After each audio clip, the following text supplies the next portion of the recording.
We are getting ready to go here in just a little bit. Seeing a different part of Colorado for a few days, and then a little bit of rest somewhere else. So addiction in general is a thing that keeps us back from being all that we can be. And we can easily be pulled in to obsessing on potential threats. They can be in our local environment. There can be obsessions on threats on a global scale. There could be obsessions on threats coming from a galactic perspective or on a galactic, universal, cosmic scale. So at some point, too much artificial information that doesn't come from ourselves, that's how I would put it, artificial information, something not natural, can inundate us with foreign energy. That's why too much addiction to certain things outside of ourselves to some people can lead to a possession, whether it be digital media or content or other forms of escapism. So it's not so much to demonize certain things, but to discuss how it is that people use certain things in this particular culture, in this society. And that also includes China. So the modern world. The modern world and the modern people are facing unique challenges. They've faced unique challenges in the past. But in the past, there was actually certain levels of flexibility with regards to certain things. It really just depends what it is that you're talking about. So in some cases, there was more tyranny. In some cases, there was more freedom. As the times change, we change. And sometimes a surplus of freedom, a surplus of money, a surplus of resources can corrupt a society to where they're more corrupted than a society that had less of their freedoms and less of their resources. It's not that resources is to blame, it's that there is this cycle. You've heard about this cycle of decadence, a period in which maybe people were working to build something or get up to a certain peak, but once they did have those resources, there was also a side effect for perhaps an aspect of their society. And you also think about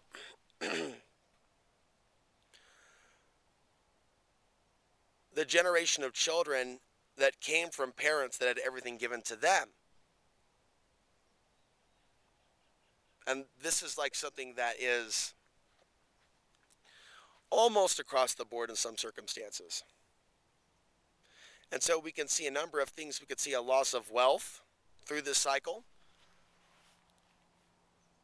We can see how there's a cycle of people being very spoiled to the point where it ruins them. And they thus don't have even the most basic amounts to share with their children because they were spoiled in various elements of this, in ways in which some generations come up because of a surplus of resources and money and things that perhaps a generation didn't really have to fight for. So perhaps they didn't have the appreciation for. And I'm not necessarily talking in a military sense. I'm talking about, something to work for that may take multiple generations, whatever it is. If it's squandered, if it's not appreciated, it will be lost. And the generation that follows that spoiled generation could be in a bad bind. I see a lot of value in the internet, and I'm going to have it flipped on unless I end up with great transportation that would get me to the library, but I don't have great transportation, so I'll have it flipped on after a few months, after the hibernation phase, which some companies will allow for a certain amount of time. So I'm going to go for that just simply to step back from constant access to social media activity and news updates.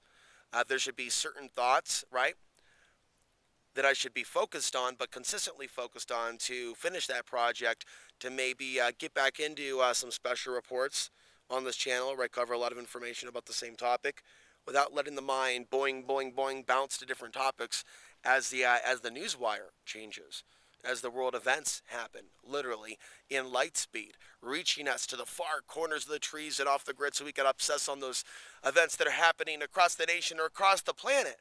Yeah, maybe that works for some. And I can see how that, in some, actually leads to a fair amount of mental illness, mental instability. People actually talking about wanting to hurt other people, wanting to hurt other Americans. This is what I hear from others right, that spend too much time on the internet, and some of them are off the grid. They become sociopathic. Sometimes I look at the trailer to the video game Far Cry 5, and I see it less now as propaganda, which is what I saw it as when I first heard about it, something to demonize American off-gridders. Now that I've lived off-grid a little bit longer, I can see how the plot to Far Cry 5 is like a fictional account of what could happen in my own neighborhood, or what some people would like to happen if they had their way, if they had their flock, if they had their cult. So I can literally see what a addiction to fake news, disinformation on the internet has warped some people that are having their first experiences with research, with external information, with all this artificial stimuli. You know, it's like you put a smartphone in the hands of somebody that's never read a book, or put a smartphone in the hands of somebody that's never actually tried to research anything. Someone who's just killed people, either officially sanctioned by the government or not sanctioned, or just people that have just never watched anything or consumed anything other than mainstream media, and they just, boom, smartphone. They're not all that smart. There's something else going on in that process. It's a little bit frightening. It's a little bit concerning. Actually, as we were traveling and driving in the rental car, all these electronics around me, you can get used to it, but it can feel a little bit off when we get really sensitive to it. You know, or the sound of a cell phone ringing, or just the vibration of the cell phone, period. So I don't advocate an extremist view, right, that somebody has to live completely 100% natural or a certain way. Somebody can argue that that's impossible. And I definitely don't believe in guilt tripping people. I actually believe there's a part of me that believes in being a friggin' hard ass, even if I'm not a military man. There's a part of me that believes in high discipline, but also high compassion.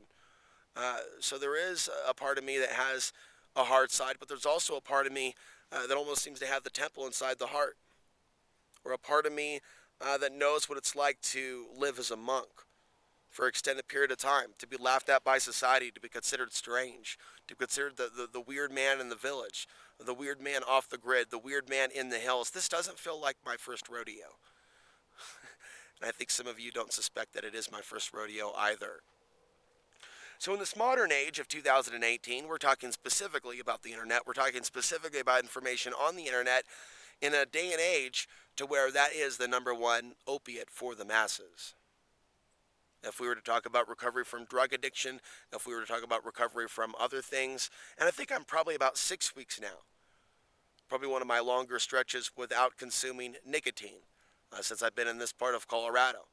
And I'd like to say that that is somewhat of a step forward, combined with reeling in other things, stepping back from watching certain media sources. And when I do watch certain things for entertainment, I try to keep a cap on it.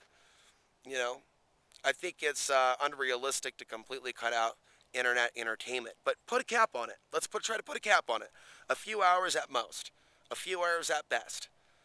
You know, a few hours of watching moving images. But beyond that, you know, there needs to be something in the mind's eye that has a goal, and we are going there, and we are not letting ourselves at the moment, even for the moment, be too pacified by the digital entertainment that we're not really trying to push ourselves forward. You know, because yeah, the internet can help. Watching movies can help if someone's homeless and if they're trying to escape the reality that they're in, and they may be in a situation where it might be better to escape the reality that they're in within a certain measure. You know, and there's a number of different ways in which marijuana can be consumed, for example, in a more medicinal way than abusive way, and a safer way than some of the ways in which, you know, maybe we've been shown by others. And it's like there is a time to evolve. And when we have a time-space reality to where we're inundated with information and technology that we didn't have access to, it can actually greatly help us, like the information on YouTube, to propel us forward, if we use the tool in the right way. I keep using tools as an analogy. You know, it's like there are certain tools that can help you build a house. And there are certain tools that can do nothing but make a smoothie. There could be a high-tech blender that can make you a great smoothie and blend different ingredients together and make you feel real good. But what can it do to help you build a house? Likewise, there could be something that can build a mansion, a power saw, a skill saw. And as great as that is, and as many people that can live in buildings built by that same saw, think about a saw that just continues to function, as long as the blade is changed, of course, for years and years and years, just a whole village of homes. But can that single tool be used to make a single smoothie that can be enjoyed by many? And the answer is no. If anything, that tool is going to be very destructive. So it's a very useful tool if the saw is directed at the wood to make a home for the people and keep them warm, keep their babies safe. Or that same tool can be used for anything from destroying everything in that kitchen to torture. It's like, what are we using the tools for? You understand that same tool can be used to kill people, and that same tool could be used to house a village. What are we using the internet for? What are others using the internet for? I mean, what's their intention with being on the internet? Is it to use it as a weapon towards others? Or is it to use it as a platform to share what their truth is? The internet is more than just a place to create a commercial. The internet is more than a place that is ruled by advertising. I mean, there's just an element of the matrix of the internet. What else have we not even considered? We've seen guys like Zuckerberg. We've seen guys like others that really aren't all that impressive to us physically. But we've heard about their amazing feats of their mind. But really, are they all that brilliant? Or did they really just figure out a computer program during a time in its infancy? And they were able to create something out of a site, for example, like Facebook, that would be so popular to so many people. And then later would come out to be such a tool of the controllers. What about something that would actually turn out to be a tool of the people, that was on the internet, that was created by people, maybe even more talented than Zuckerberg, but with a heart of gold? Not with a heart of greed, but with a heart of gold. And there are other websites, there are the social media websites, but it's like something on a larger scale that becomes part of a larger part of our existence. And there are different vlog companies that have come and gone, from VidMe to others that are still around, but their future, I would say, is a very questionable future. Steemit, DTube, other platforms. So collecting my thoughts here,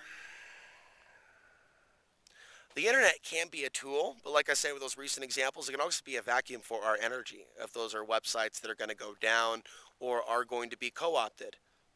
We look at the co-option of YouTube. It was probably its intention to be co-opted from the very beginning. We look at VidMe, attracting people's attention as they were leaving YouTube, only to see VidMe close its doors. It's not so much internet that's to blame, or social media, or other forms of technology. It's how we're using those forms of technology. It's what our motivations are. If our motivations are to teach, to educate, to share ideas that armies can no longer stand down, that can be freely shared, then I think that we can use the internet to empower our souls, to evolve and beyond this matrix and helping others. If our intention in using the internet is to use it like an opiate, like an amphetamine, like your best buddy, like a way to cope with depression, then you can find yourself staring into the false idol reality, the false light, the false truth, the false matrix. And you can find elements of your so-called real life, the physical life, suffering even more than when they first went into the realm of the internet. So don't get me wrong, the internet is a great tool to help people connect. It's more than something that's used to sell something and connect the customer to the business. You know what I'm saying? People want to swap their wives. People want to swap their homes or sell their homes. We're still really in the infancy of the internet itself and what it can do to bring like minds together. Right now, I would say that the internet has done a lot to divide us. Even within the framework of people getting along to a certain degree that are of the same political mindset, what have they really done on a larger level with the help of the internet to really overthrow some older paradigms? I think that some things are still in a process, but ultimately we have a long way to come. So I'm going to be reconnecting my internet in a few months because the cost is still there to keep the equipment, but it's all going to be in how I use it and what the intentions are.